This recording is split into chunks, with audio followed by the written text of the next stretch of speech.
Hi guys, welcome back. We're gonna talk about menstrual cycle.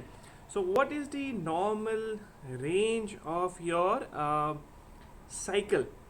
The average is 28 days, but the normal range is from 21 days to 35 days.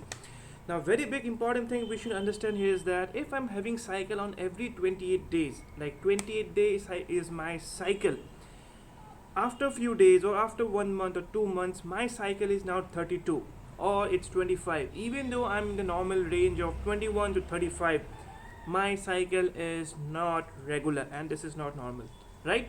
So your cycle can be from 21-day cycle to 35-day cycle, but whatever is the number between 21 and 35, it should be regular. That means every after that set number of days you should be having the cycle. If my date is 28, after 28 days I should be having the cycle, after 28 days I should be having the cycle, and again after 28 days I should be having the cycle.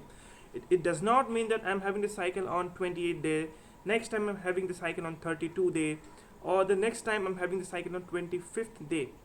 Even though I'm coming in the range that is from 21 to 35, my cycle is not regular, so this is a issue. So that is the reason you should go and meet your gynecologist and discuss why are you not having your cycle in a regular fashion. Okay, thank you.